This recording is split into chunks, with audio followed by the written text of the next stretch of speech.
The corner, the corner, the corner.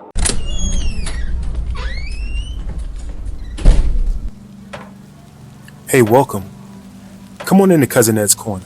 This podcast is where you'll find real, authentic conversation, organic conversation, unscripted, unfiltered conversation, like you're home with your cousin. It's all about life. It's about finance. It's about spirituality. It's about love and everything in between. I'm your host, Cousin Ed. I'm excited to bring you along on this journey. So sit back and listen in as we dive into a wide range of topics. I have some diverse guests coming on with an array of thoughts and opinions. My goal is to create a space all for us to connect and communicate. It's not really about me. It's about the community as a whole. Let's enjoy it. Let's sit back. Let's think about our past. Let's move into our future. It's about the corner, the corner, the corner.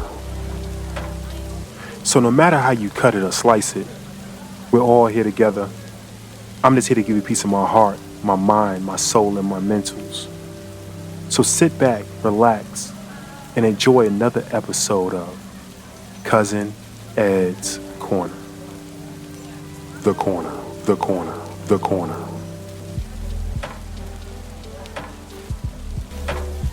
Yes, sir. Yes, ma'am. Yes, ma'am. Yes, sir. What's going on, fam? What's going on, fam? It's your boy, Cousin Ed. We are back with another one, Cousin Ed's Corner.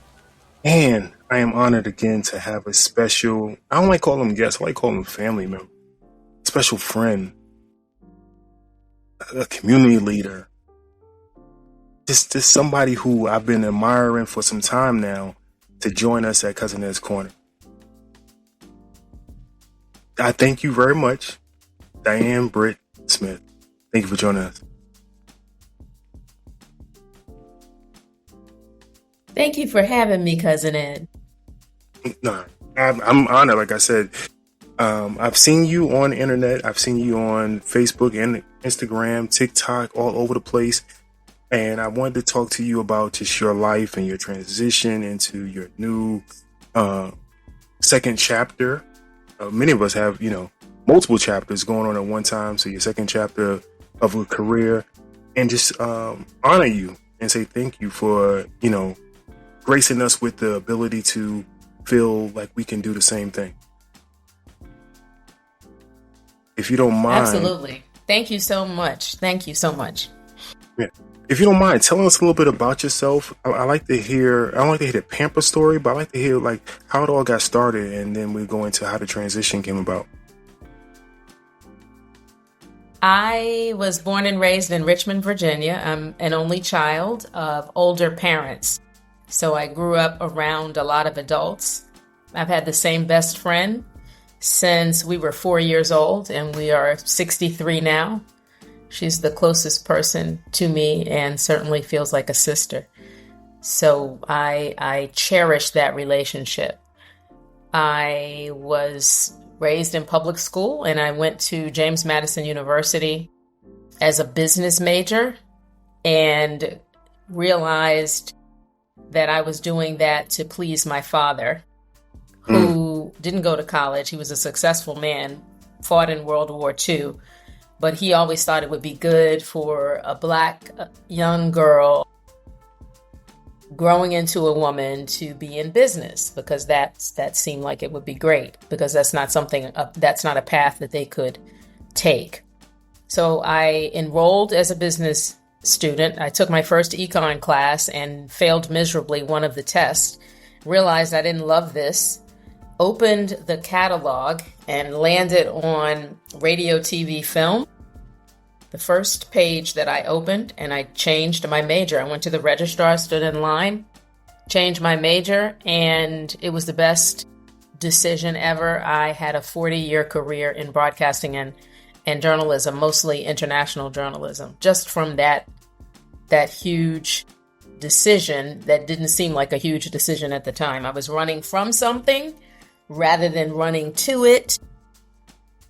And I am a big believer in doing the opposite of that now. All these years later, I think we should be running to something rather than from. You set yourself up to succeed much better. But life happens.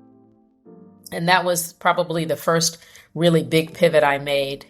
Wonderful career. I've been to 47 countries, mainly to produce videos and news programming for audiences in sub-Saharan Africa. I was an employee of the Voice of America for 30 years, and I am just blessed to have had a career that got me the chance to travel the world and see how disenfranchised populations are resilient, and they change their lives with, almost nothing sometimes, and help people understand that the perceptions of the continent, which people think of as a country, it's not a monolith, to know that they make contributions that change the world. So that gives you me up through my first career, essentially. Well, we can easily tell how polished you are from what you're doing today in your current career.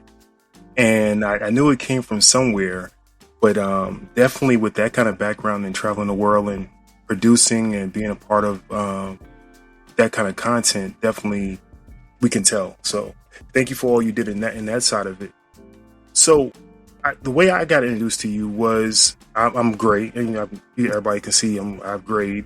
And I guess my algorithm brought me to your page, somebody who's embracing their grays. And I was like, it's beautiful, beautiful gray. I'm just coming around to loving mine. I cut mine for the majority of my life. I had bald hair. I was bald on purpose because I didn't like the gray. And then, really? Until COVID. And after COVID, I said, I can grow it. Let me grow it and let me just embrace it for what it is. Then I went ahead and locked it and everything else. And, but seeing all of the people. I love it. I love your hair. Thank you. I love yours too. But seeing people who embrace it is the biggest thing. And then women who embrace it. Many women that I meet and see or have seen, now I see a lot more people embracing it, but they want to dye it. They want to, add extensions, and nothing wrong with it before I get blasted in the comments. But seeing people with the natural and then natural with gray was definitely intriguing. I was like, let me get on the show to talk about what did it take to overcome that. Then finding out the age, I was like, oh, I was like, I wouldn't even known that either. So I want to transition into that part, finding out more about you with embracing the gray, embracing the next chapter of our lives. What gave you that? I don't want to say confidence. Or what got you to the point of wanting to do it? Because many people, like I said, many people don't want to do it. We feel we have to chase the youth, which I still feel we still feel young at this point in our lives. Candidly, I have a huge problem with the idea that gray hair equals, for so many people, old age, and that there is something wrong with advancing toward old age. Mm-hmm. So I challenge the premise. Being this age is better than the alternative. We can't go back. Yes, sometimes the things that come along with this being this age are challenging, that their health problems, that's a whole other topic maybe we'll get to. But I was born of a beautiful woman who started graying at age 17. Never colored her hair. I didn't know any different, and I have always equated it with the cycle and circle of life. It is what it is. And I've never not loved it. So there was no transition. I belong to a couple of Facebook groups, and I know this goes against the grain, that ask the question, what is the biggest fear you had to overcome about your gray hair? And with a swiftness, I type nothing. It grows out of my head like this. It's supposed to be this color. And yes, there's some challenges with it. As you can see, I look like this is audio only, but I look like I stuck my hand in a finger in an electrical socket sometimes. But that's okay. I embrace the frizz. I understand I'm going to use the term Western standards of beauty, because that's how I grew up. We think thin lips, thin nose, thin body, no booty equals beauty.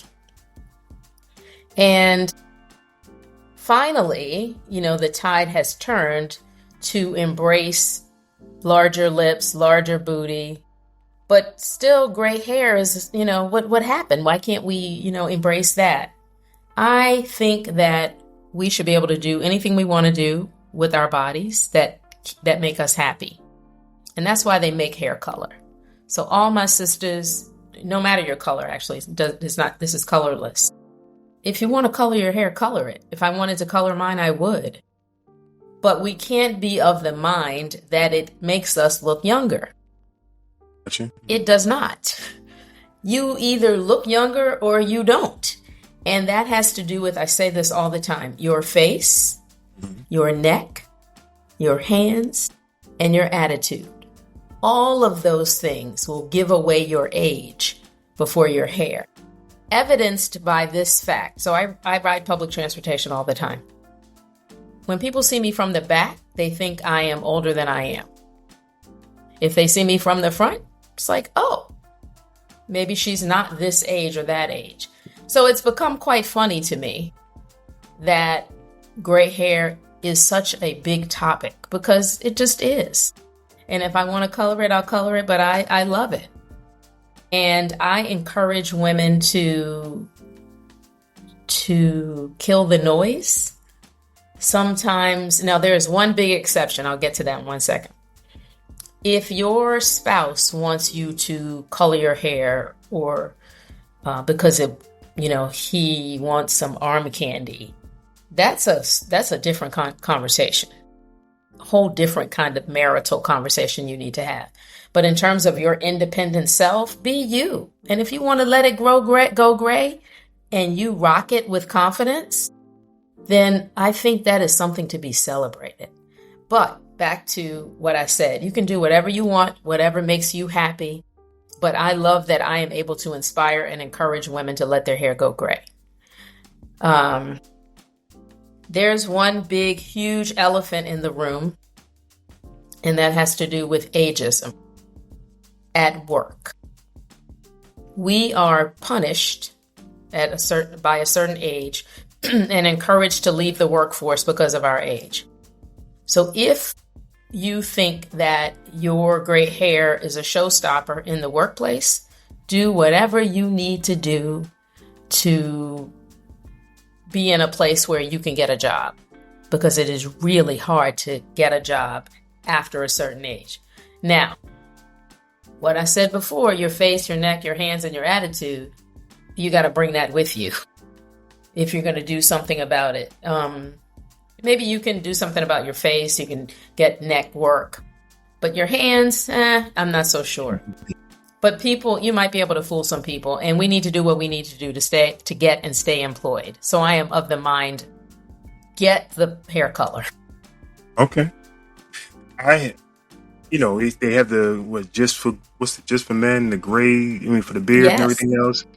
And you see men getting toupees and getting the, I'm not a client or whatever. So I've seen that for years, and I never understood it. But like I said, for me, when I started thinking about it, I said, Ed, you're cutting it because you're trying to hide from something, or maybe run from what you had. And it really started right here with this one patch in the front.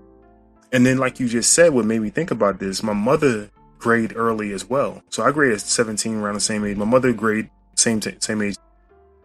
And I would get on her so much about how beautiful her hair is, because the texture of her hair is beautiful. It's like my great grandmother was, I ain't saying she's Indian, but she had a soft hair and everything else. I said, Mom, let it grow. And I said, if I could tell her that, I can let mine grow too and embrace it. So I definitely see where that comes from. Yes. One thing you talked about was the ageism in the workforce. Well, I found myself being the senior. I ain't saying senior as in senior citizen. Senior as in the elder person at the job, right? Then that put me out the pasture. They still love me, but I'm the one of the older people. and I see the difference in the communities, the groups of people, the clusters of people in the workforce. So I know you brought that up. I just wanted to have you speak a little more on that. What have you seen throughout the career? I know you've been out of the. I think you left 20 years ago now. No. So I'm 63. I left at 58. 58. I left the traditional workforce just a few years ago. Yes, okay. And I left to pivot. I don't know that I would have left otherwise.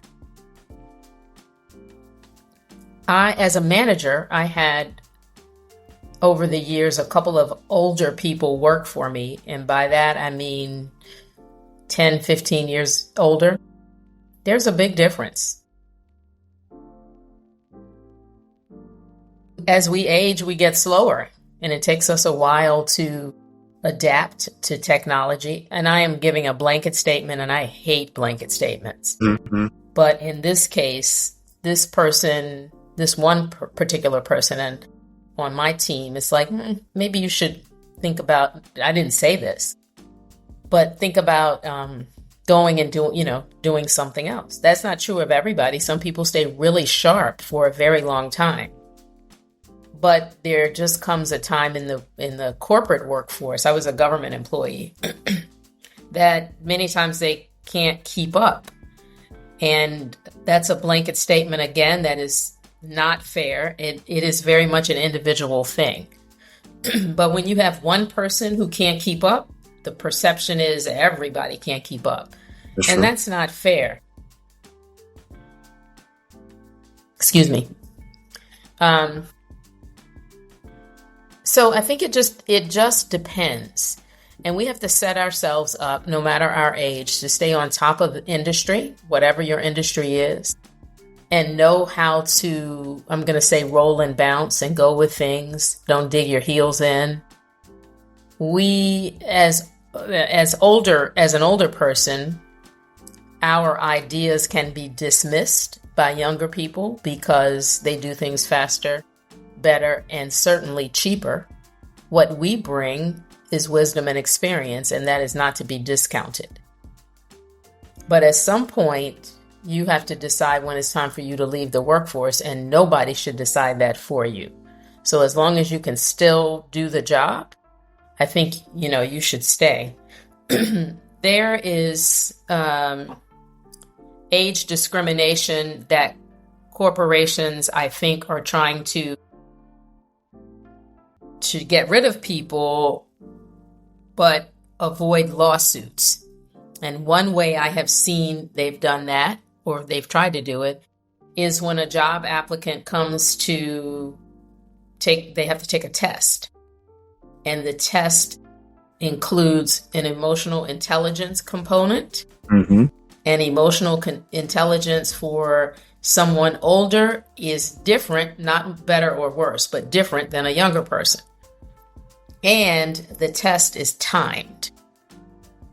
So if you can't keep up and you don't have the emotional intelligence to understand that answers are nuanced and you choose the wrong thing, bam, you're out. And they can say you were not hired because you couldn't do those things, not because your behind is old. So that's how they get around it. I think it's awful. But I don't think anybody should force you to leave unless you are, what's the industry? Air traffic controllers. I think there are certain groups that you age out. And there's a reason for that. Some of the reasons I just mentioned. Definitely. But for other things, no, I think we can still compete, especially if we stay on top of things and you stay learning. You have to stay learning. Speaking of that, I think I know you said you left a couple of years ago. Did you feel, and you don't have to talk directly about it, but did you feel the pivot was part of not wanting to be there anymore because it was moving at a certain pace and you wanted to pivot to what you wanted to do? Because I think about that sometimes. I'm gonna be honest. I think about it sometimes. Like I don't want to do this always. I want to pivot and do what I want to do. I done did this. At that point, was it something like that? It was not.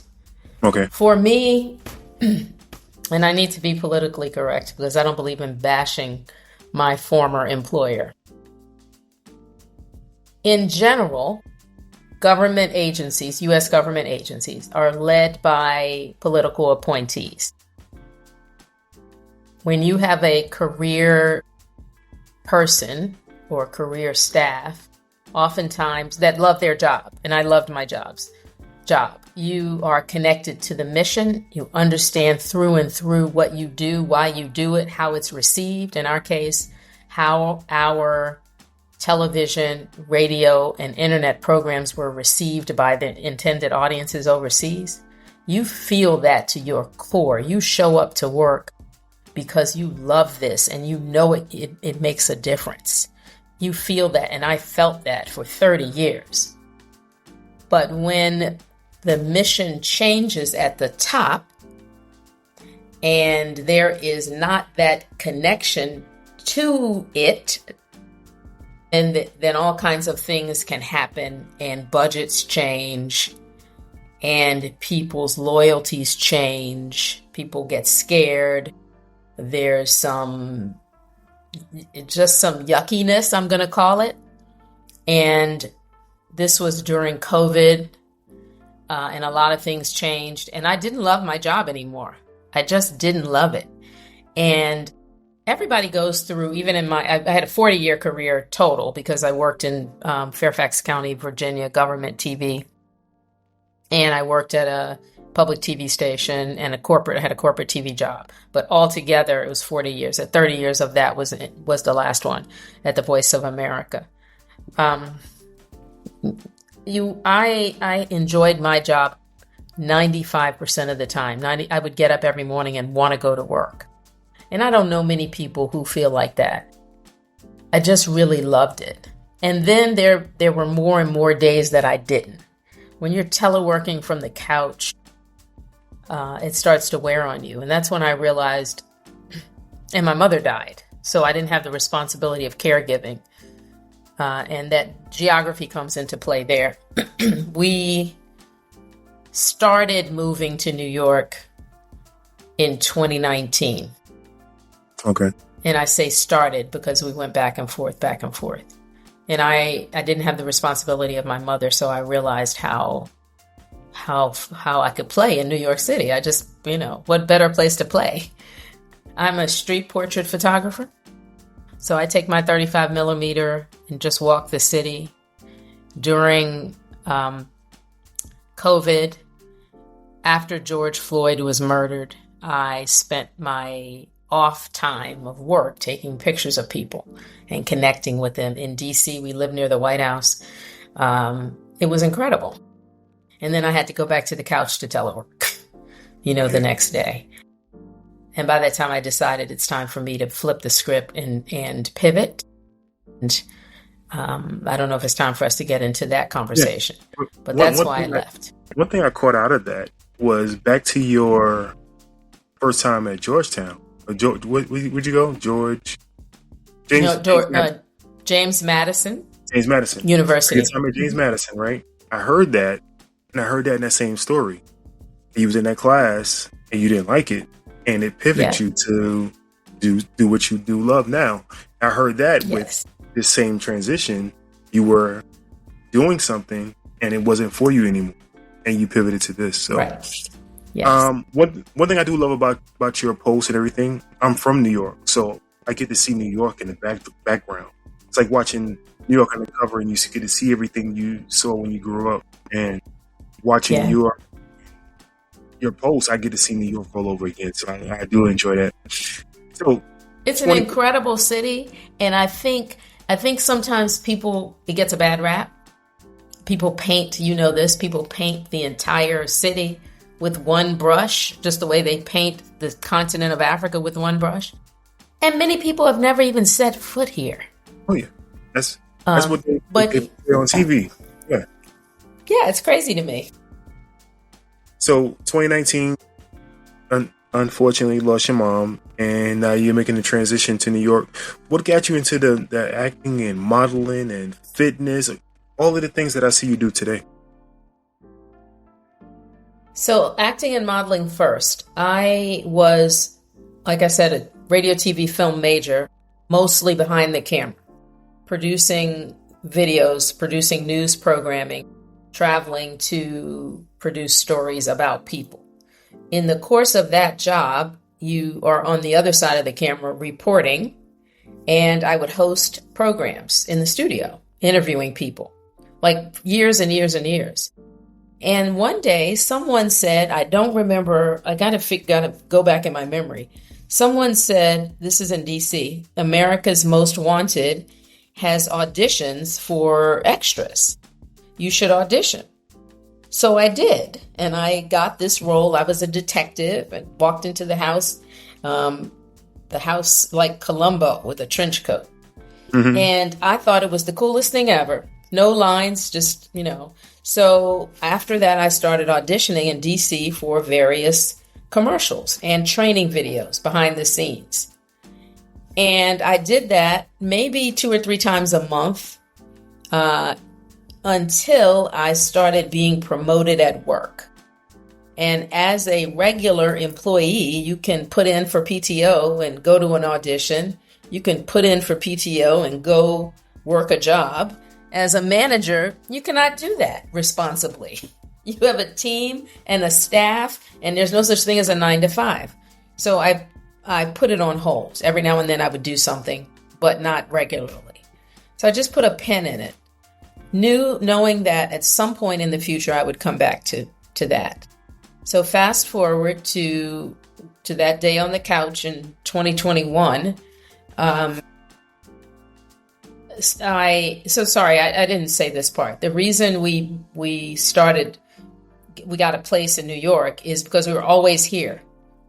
Always, always, always. Our children live here, our boys.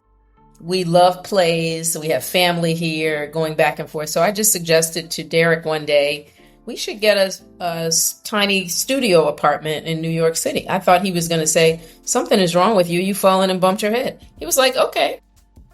And so we did. And then COVID came and we started teleworking from the couch. We were doing long weekends here and started teleworking from the couch. And then eventually decided, I'm going to leave this job. And that's when we made this we still have a small footprint in DC, but we made this the home. And I said, when I retire from this job, I want to pursue acting. Our boys, like I said, they're film and TV actors. So we have this running conversation. One came right out of school to become an actor, and the other one worked in his major and then moved here to become an actor. So it just made sense to do that. So everything else fell into place after that. And what was the other thing you asked me about? You asked me about fitness. Fitness, yes. Did you? Yes, I did. So I've always concentrated on, I'm just going to call it weight management. By that, I mean, I used to be a Weight Watchers coach in DC. How do you maintain your weight? So in my case, I still wanted to wear my cute clothes. I didn't want to, have to get a bigger size. That was the long and short of it. But not much focus on fitness. I've always worked out, but never minded that way that I need to do this. I walked and went to the gym, but not with any intention. And I started consuming this content on Instagram, and I see these older people like killing it. And our boys are very into that. So I'm like, okay, I need to step up my game. So that's how that started, and then realized that I loved Instagram because I'm seeing people in cute dresses and outfits, and I'm getting all this inspiration. I need to do that too. People are inspiring me. I need to inspire them. So that's when things on Instagram started taking off a little bit in 2023. And as a whole person, a whole healthy person, you can't be focused on just weight. You can't be focused on the outside only. which is where I then got, let's take care of mind, body, and soul from the inside out. And so that's when I have been not concerned about weight anymore, but concerned about health.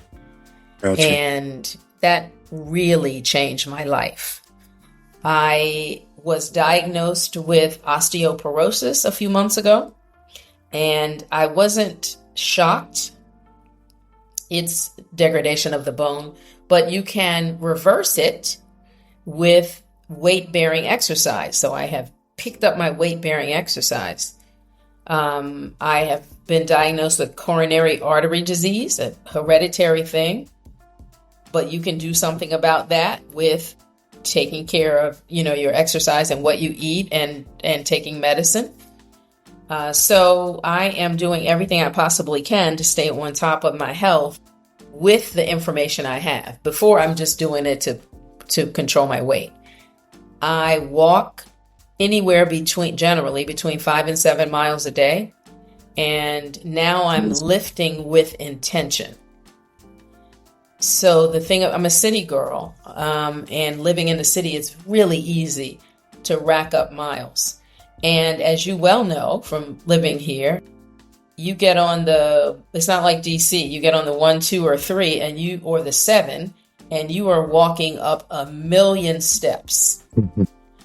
So that just becomes, even the oldest people, they take their time, they live on a third floor walk up. You're going to get some exercise. And that just fits my lifestyle nicely. So that's made it easier. Excellent. Now, I want to talk about your family right there. I see the beautiful family, the boys and your husband. And have you ever thought about doing something together? A TV show or something, your own mini series? Because y'all have, that there's not many picket fences in New York, but y'all have a perfect picture when I see it. I appreciate that. So my husband has a real job. He's a cybersecurity engineer, and he will come in my videos if I ask him. He used to be a photographer, so he understands the craft, but he doesn't have any desire to. He's actually been in a couple of commercials with me. I've seen it, and model ads. We did a Wells Fargo thing, and we've did a car commercial. He's been in a few. But that's not his thing. He's a willing participant. My boys are film and TV actors. They don't do commercials, and I am a commercial actor and don't do film and TV. But I think at some point we will do something together. I don't know what that looks like, but I would love, love, love to play their mother in some kind of show. So if they plan it and produce it, I will either invest and be in it or make a cameo or something. So yes, I think that is in the cards down the road. Listen, from my mouth to God's ears, I see it already. Thank you. Definitely. So speaking of commercials, one thing I did see pretty big, very big, is AARP. Helping our over 55. Tell us more about that. Yes. Oh my goodness. So the Instagram partnerships that I do mean the world to me. And we didn't talk about this, but the reason I was able to pivot into a career as an actor model at this age, or the age of 58, is because brands are recognizing that older people have great purchasing power. We use products. AARP is one of them, but it could be Colgate. It could be an iPhone, whatever. We consume them. So they need to show us doing things. So the ads that I've done include or been a part of fast food, lots of cosmetics, makeup, skincare, pizza, casinos, all kinds of things that, again, older people take part in. When I started doing brand partnerships, those are very specific to the person. So, for example, Osteobiflex, which has glucosamine, which is really important for those of us who have some arthritis in parts of our body. And I've always loved the AARP brand since I was, in my 30s, because I would see my parents, connected to that brand. So when they approached me to do a video for AARP Skills Builder to let people know that at this age, and my brand, Pivot to Your Purpose, the motto is never too old, never too late. You can do whatever you want to do as long as you can do it. And if you don't think you can do it, you should try anyway. And there are resources to help you do that. And AARP Skills Builder for Work is one of them. So I got super excited. And then coincidentally, I'm a member of an organization called the Links. And I was at an event where there were some other in DC not long ago, where there were some other Link sisters. And I was introduced to one of them, and she said, "I know who you are." It's like, she said, you are connected to the AARP campaign, and I am too. So, she knew who I was, and it was just a wonderful full circle moment. So it's just funny that you mentioned that. But all of the brands that I represent on Instagram, I have some kind of connection to. And the one I posted, was it yesterday? People are ashamed about the things that happen to us as we get older. One of them is urinary incontinence. So people know about like Depend or Always Discreet, but they don't know about this brand called Water Wipes, which helps women stay fresh if they're out and about and have an accident or something, whatever, you just want to feel fresh.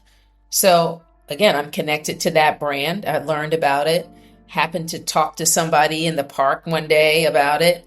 And I got to, get a chance to promote it. And it's really nice. It feels good to be able to say, here we are. We use these products. We buy these products. We use these services. Take it from me. Because, essentially you're endorsing it when you promote it. I feel that it should be no shame in using a product. And I'm going to take it back the opposite direction to the kids, right? So my daughter and my son were bullied, and I got air quotes up, into iPhones, right? I got air quotes. I'm only joking, right? I'm an Android person. Probably your husband is too with being in IT, right? We love Android. No, he's iPhone? Since the Apple computer came out, we haven't had a PC in this house other than for work. His work computer is a PC. Time we gotta talk. But no, he's an iPhone person. Yeah. Most IT people that I know love Android. You can do so much with it, right? Yes. He might like it because he likes photography. Because first Apple had more. Okay, but nevertheless, I got my kids Androids, and they would be bullied into, oh, you don't have the blue check mark or the blue dot and everything else, right? And going the opposite direction of brands or people being, you can't do this, you can't do that at an older age. People saying you can't talk about certain things. I think you should be able to promote brands that are of what you use and everything else. If you use a certain brand, you should. Yeah.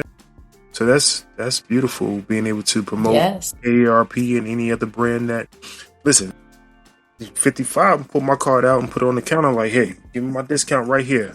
Without a doubt. Yes. But that goes to the internal part of this. Let's talk about that for a second. So the moment I was able to get a senior discount, I am popping out that card. Call me, ma'am, if it's going to get me 10% off. What do I care what you think about how I look? But you'd be surprised, maybe you wouldn't, at the number of people who are like, oh no, I'm not of that age.